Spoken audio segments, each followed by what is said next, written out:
व्यास जी महाराज वर्णन कर रहे हैं, मैत्रेय जी विदुर जी से वर्णन कर रहे हैं। पितृभ्याम प्रस्थिते साध्वी पतिमिंगित को विदा नित्यं पर्यचरत प्रीत्या भवानी व भवं प्रभुम् विसृज्य कामं दम्भं च द्वेषं लोभं अघं मदम् अप्रमत्तोद्यता नित्यं तेजीयांस समतोषयत्। कहते हैं पितृभ्याम प्रस्थिते साध्वी, जब देवहूति का विवाह हो गया करदम ऋषि के साथ में, तो करदम जी तो अब तप करने लग गए। माता पिता के जाने के बाद देवहूति जी अब अपने पतिदेव की सेवा करती है। कैसे करती हैं? भवानी व भवम प्रभु, जैसे भगवती पार्वती शिव जी की सेवा करती है। शिव जी तप करते हैं और पार्वती जी सेवा करती है। यही गृहस्थ है। गृहस्थ किस लिए होता है? मोक्ष की प्राप्ति के लिए। गृहस्थ में रह करके ही धर्म अर्थ काम और मोक्ष की प्राप्ति हो सकती है, गृहस्थ के बिना नहीं। सभी आश्रमों में गृहस्थाश्रम श्रेष्ठ है। और गृहस्थाश्रम किस लिए करना है? धर्म अर्थ काम मोक्ष की प्राप्ति के लिए। जब कन्यादान करता है कन्या का पिता, वहां भी कहता है धर्मे अर्थे च कामे च, धर्म अर्थ काम मोक्ष की प्राप्ति के लिए इस कन्या को मैं तुमको दे रहा हूं, ऐसा कहता है वहां पर। तो गृहस्थाश्रम तप के लिए है, तपस्या के लिए है। करदम जी तप करने लग गए वहीं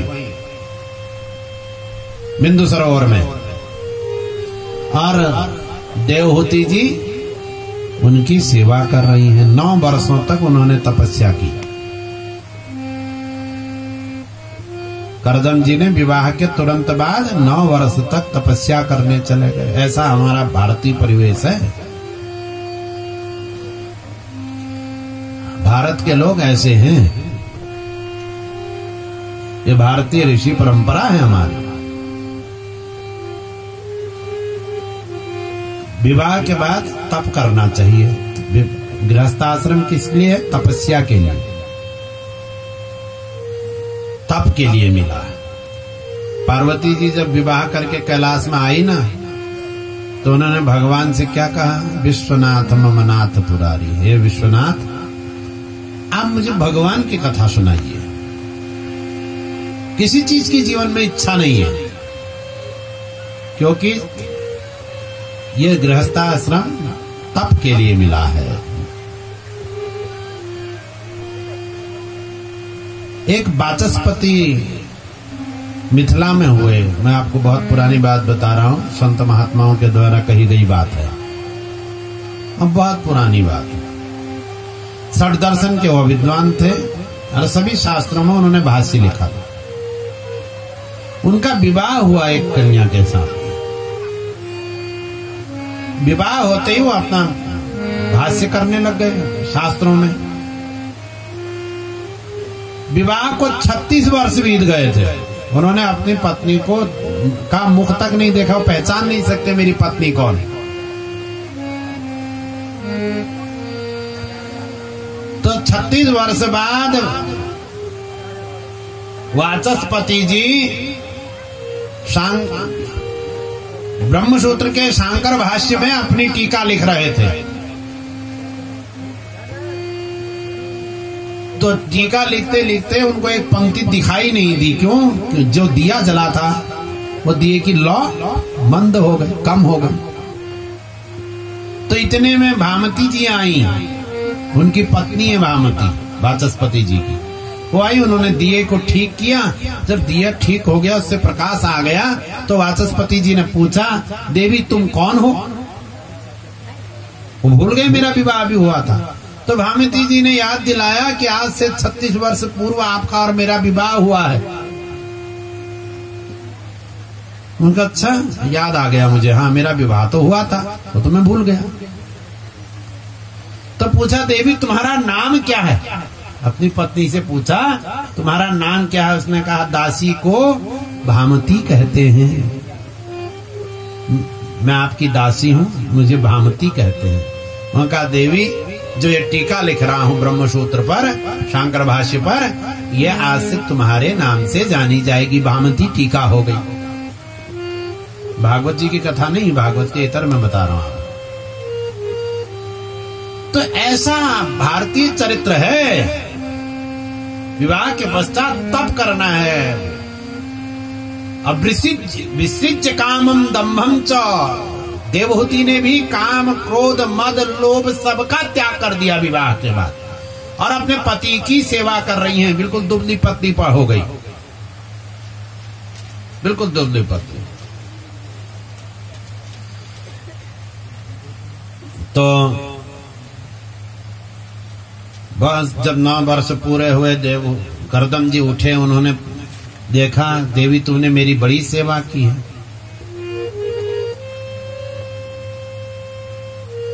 तो तुम्हारी इच्छा क्या है, वर मांगो। उन्होंने कहा कि आपकी इच्छा जो थी वो मेरी पूर्ण करिए, मैंने संतान उत्पन्न करिए। तो अब करदम ऋषि ने अपनी तपस्या के बल से कामक नाम के एक विमान को उत्पन्न किया, एक विमान बनाया। हमारे ऋषि मुनि, ऋषि का अर्थ क्या होता है? अनुसंधाता। ऋषि का अर्थ क्या है? अनुसंधाता। ऐसा नहीं कि पहले हमारे यहाँ जहाज नहीं थे, पहले भी थे। महाभारत में भी वर्णन आता है जब लाक्षागृह में पांडवों को जलाने का प्रयास किया गया, गुफा से अंदर ही अंदर गुफा से जब निकले सुरंग से पांडव, तो विदुर जी ने एक नाव वहां पर नदी के किनारे खड़ी करी थी, जो उस समय यंत्र से चलती थी। यंत्र से नाव, यंत्र से, यंत्र शब्द का प्रयोग है महाभारत। हमारे सारे ऋषि मुनि वैज्ञानिक थे। ये विज्ञान भारत से ही सारे दुनिया में गया। इन्होंने आंखें नहीं खोली थी दुनिया के लोगों ने, जब ऋषि मुनियों ने अनुसंधान कर दिए थे। यह सारा अनुसंधान भारत का है। ये तो आपको सब झूठ बोल रहे हैं कि हमने अनुसंधान किया, उन्होंने कुछ नहीं किया, ये भोग कर रहे हैं केवल। तो करदम जी ने कहा देवी तुम इस बिंदु सरोवर में स्नान करो और इस कामद विमान में बैठ जाओ। अब देवहूति जी स्नान करने के लिए बिंदु सरोवर में गई। जैसे ही डुबकी लगाई, बाहर निकली तो देखती हैं सुंदर सुंदर देवांगनाएं हाथ में उपटन लेकर के खड़ी हुई है, श्रृंगार सामग्री लेकर के खड़ी हुई है। उन्होंने सबने देवहूति का श्रृंगार किया। देवहूति का रूप भी दिव्य हो गया, जो अभी तक पीली पड़ गई थी, दुबली हो गई थी तपस्या के कारण, अब उनका रूप निखर गया। उस विमान में बैठे पृथ्वी के चक्कर लगाए। 100 वर्षों तक पृथ्वी का चक्कर लगाया उन्होंने। फिर देवहूति से 9 कन्याओं का जन्म हुआ। 9 कन्याएं। तो अब जब संतान हो गई, यही शर्त थी कि संतान हो जाएगी, मैं तप करने चले जाऊंगा। तो करदम जी तप के लिए जाने लग गए। तो जब करदम ऋषि तप करने के लिए जाने लग गए, संन्यास लेने के लिए, तो देवहूति जी व्याकुल हो गई। उन्होंने अपने पति से कहा ब्रह्मं दुहित्रीभिस्तुभ्यं विमृग्याः पतयः समाः कश्चिस्यान्मे विशोकाय त्वयि वज्र त्वयि प्रव्रजिते वनम्। उन्होंने कहा कि हे ब्रह्मन, हे मेरे स्वामी, आपने मेरी सारी इच्छाएं पूर्ण कर दी हैं। आपने जो कहा था वह सब हो गया, किंतु हे प्रभु आप ये बताइए कि मैं इन कन्याओं का पालन कैसे करूंगी आपके बिना। पहले इन कन्याओं का विवाह करिए और फिर मुझे एक पुत्र दीजिए, और ऐसा पुत्र दीजिए जो ज्ञानी हो, जो मुझे परम पद की प्राप्ति करा दे। मैं आप जैसे पति को पाकर के धन्य हो गई हूं, परंतु मैंने आपसे ब्रह्म ज्ञान की कोई चर्चा नहीं की। मैं संसार में ही रमण करते रही। तो करदम जी ने जब देखा कि ये रो रही है, करदम जी ने कहा, माखितो राजपुत्रेत्थम आत्मानं प्रत्यनिंदते भगवांस्तेक्षरो गर्भम अधूरा संप्रपत्स्यते। उन्होंने कहा कि देवी तू चिंता मत कर, हे देवहूति, हे राजपुत्र ही, मनु की पुत्री है, राजा मनु है, कि आप चिंता मत करो, खेद मत करो। अरे भगवान तुम्हारे गर्भ में आए हैं, भगवान तुम्हारे यहाँ अवतार लेने वाले हैं। ऐसा कह करके करदम जी रुक गए, सन्यास नहीं लिया, घर में ही है। तो ऐसे ही समय बीता। एक दिन भगवान ने करदम देवहूति के यहाँ अवतार धारण किया। यह भगवान का अवतार है, 24 अवतारों में एक अवतार भगवान का अवतार हुआ। भगवान का नाम है कपिल। कपिल भगवान की, तो भगवान का अवतार हुआ। अब करदम जी ने भी अपनी पुत्रियों का, 9 पुत्रियों का विवाह 9 ऋषियों के साथ में कर दिया।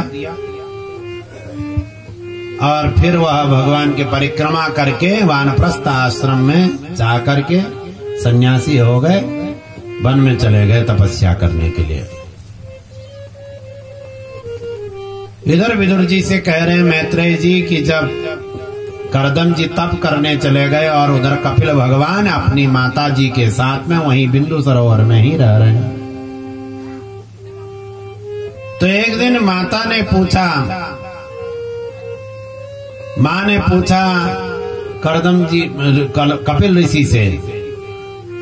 उन्होंने जब सुना कि ये तो भगवान है, और गई उनको प्रणाम किया।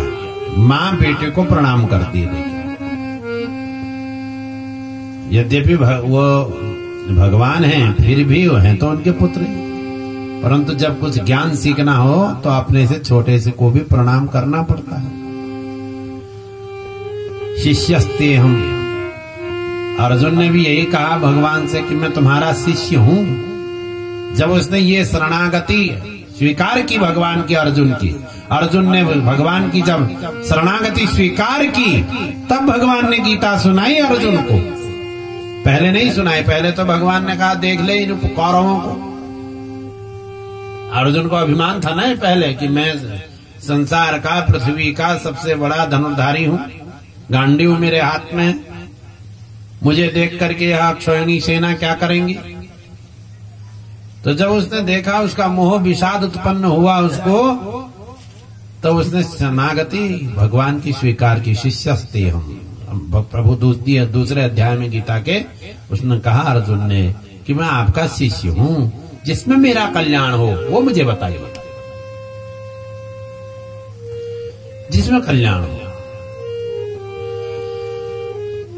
तो कपिल जी के शरण में गई हैं देवहूति जी, और देवहूति जी ने कहा कि हे पुत्र मैं तुम्हारी शरण हूं, मैं तुमसे प्रश्न पूछना चाहती हूं। संसार में जीव का कल्याण कैसे होगा? क्योंकि मैं इन इंद्रियों को तृप्त करते करते थक गई हूं, परंतु इंद्रियां तृप्त नहीं हो रही। इंद्रियों को आप जितना तृप्त करेंगे उतना ये और मांगेंगी, जितना देंगे उतना और मांगेंगे। चलो आज किसी को कोई डॉक्टर कहे कि आपको मधुमेह है, शुगर है, आप दवाई मत खाइए, रसगुल्ला मत खाइए,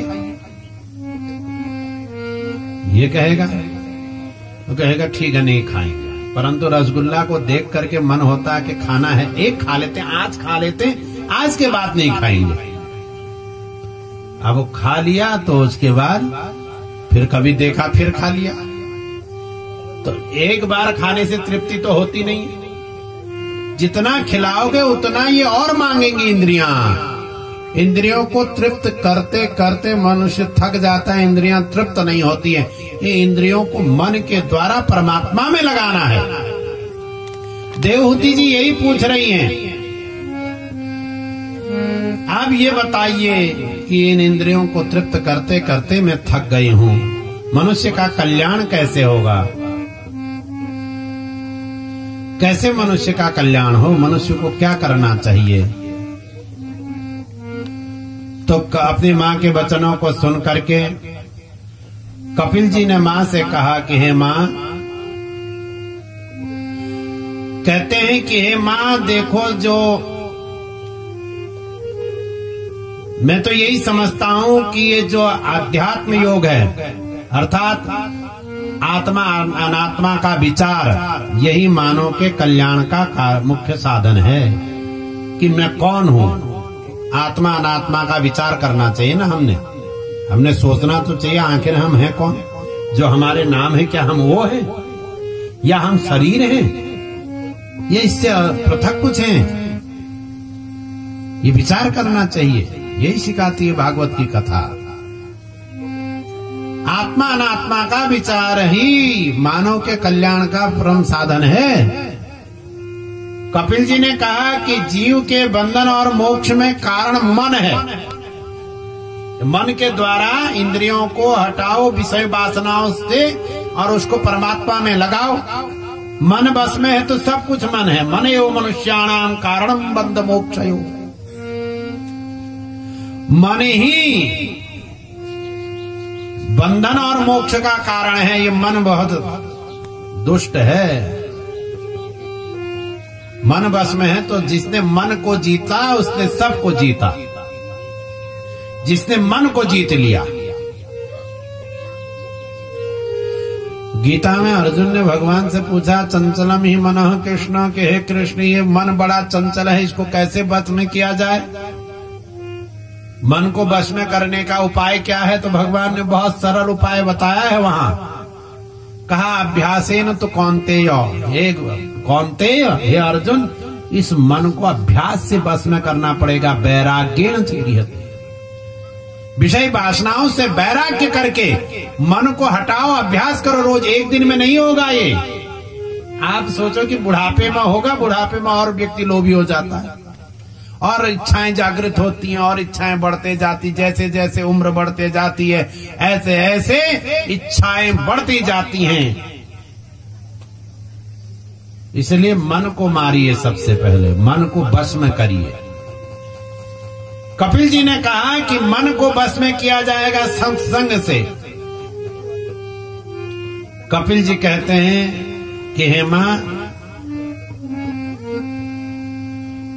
कि आसक्ति को त्याग करके इस मन को बस में किया जाएगा, वो होगा सत्संग से, संग से।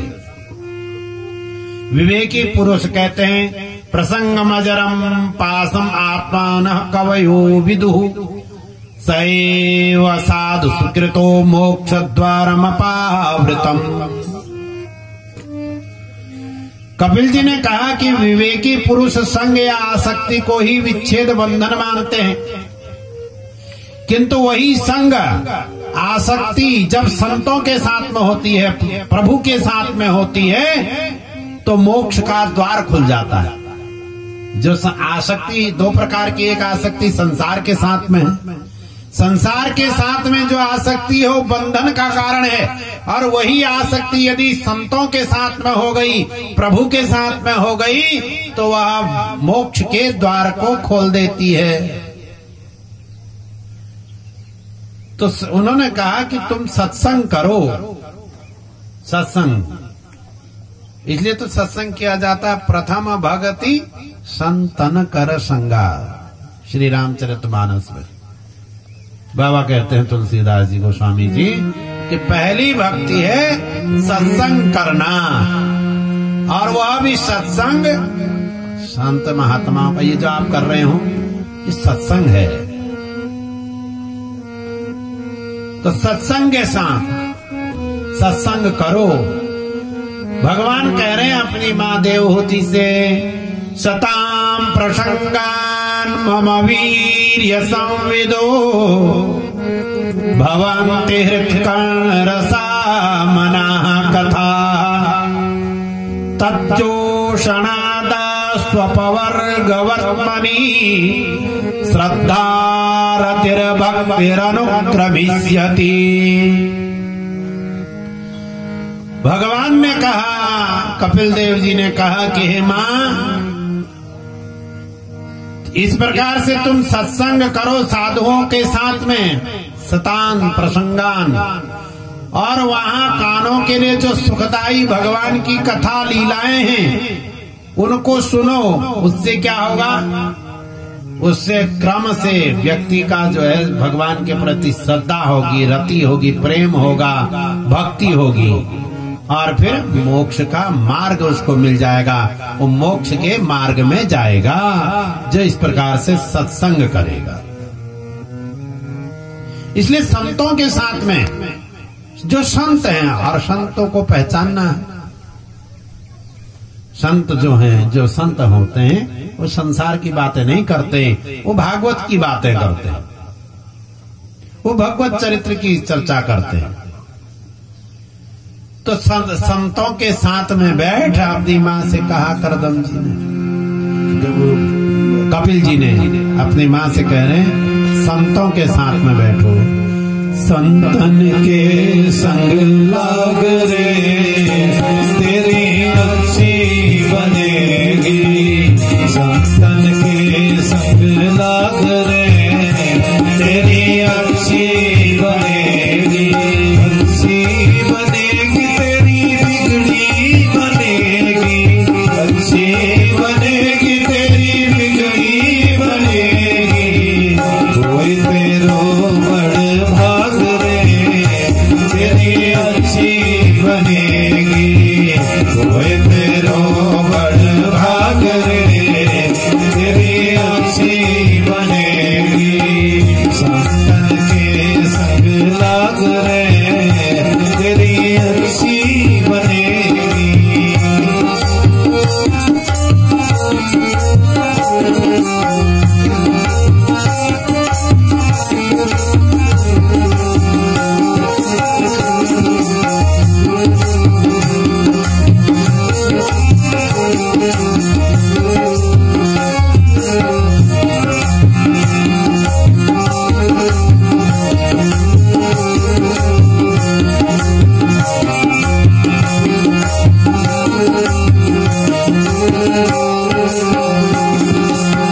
संतन संग कर पुण्य कमाई, संतन संग कर पुण्य कमाई, संतन संग कर पुण्य कमाई, संतन संग कर पुण्य कमाई, रण अनुराग रे तेरी अच्छी बनेगी, राम चरण अनुराग रे तेरी अच्छी बनेगी, संतन के संग लाग रे तेरी अच्छी बनेगी।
अच्छी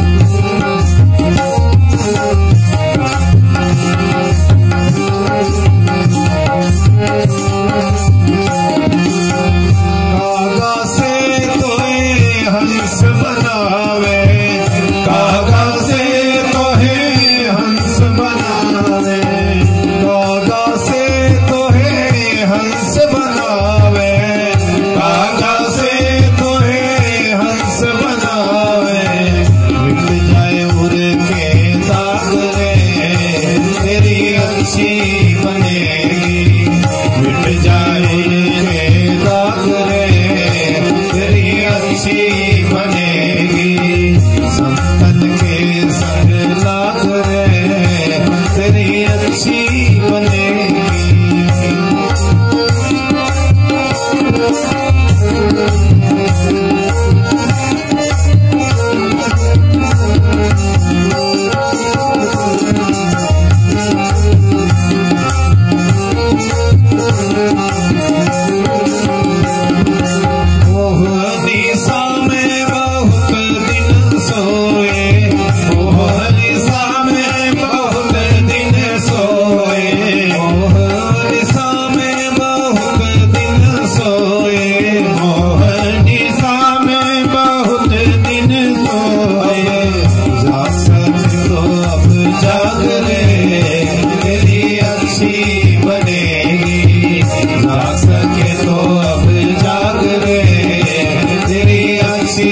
संतन के संग लाग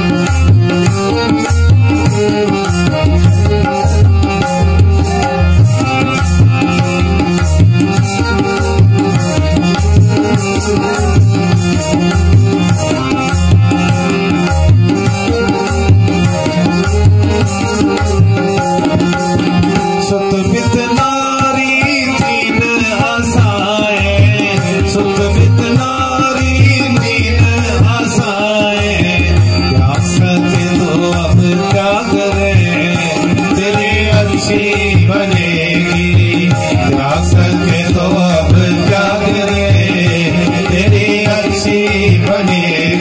अच्छी बनेगी। संतन के संग लाग रे तेरी अच्छी बनेगी।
तो भगवान ने कहा कि संतों के साथ संत का समागम करिए, उनके बीच में जो भगवान की कथा होगी उन कथाओं से भगवान के प्रति श्रद्धा, रति, प्रेम, भक्ति जागेगा। तो इसके बाद कपिल देव जी ने अपनी माता जी को सांख्य दर्शन का उपदेश दिया यहाँ पर 24 तत्वों का वर्णन है। तत्व सांख्य के तत्व होते हैं। अब तत्वों के अलग अलग जगह अलग अलग बातें हैं। सांख्य ये जो कपिल जी का एक, इसको कपिल गीता कहते हैं श्रीमद् भागवत में।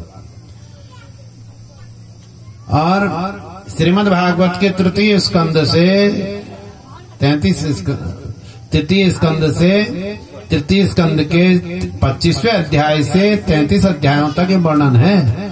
पहले इसमें वेदांत की चर्चा हुई, फिर सांख्य की चर्चा हुई, फिर योग की चर्चा है, फिर भक्ति की चर्चा। 9 अध्यायों में कपिल जी अपने मां को बता रहे हैं कि मनुष्य का कल्याण का कारण क्या है। तो ये जो सांख्य तत्व है उसके बारे में कहते हैं अथ ते संप्रवक्ष्यामि तत्वानां लक्षणं पृथक् यदि विदित्वा विमुच्येत पुरुषः प्राकृतैर्गुणैः। कहा कि हे मां, अब मैं तुम्हें वह तत्व बताता हूं। तत्वानां लक्षणं पृथक्, तत्वों को भी बताता हूं, उनका लक्षण भी बताता हूं। यदि विदित्वा, जिसको जानने से जीव मुक्त हो जाता है। प्राकृतैर्गुणैः विमुच्यते, विशेष प्रकार से मुक्त हो जाता है। तो तत्व के बारे में हम बताया, अहंकार कैसे उत्पन्न हुआ, अहंकार की बातें बताई। तेजस इत्यादि पदार्थों से अहंकार की उत्पत्ति हुई, सांख्य दर्शन है पूरा। और फिर कहा कि ये जो मन है इसको दर्पण बताया गया है। मन क्या है? शीशा है, दर्पण है।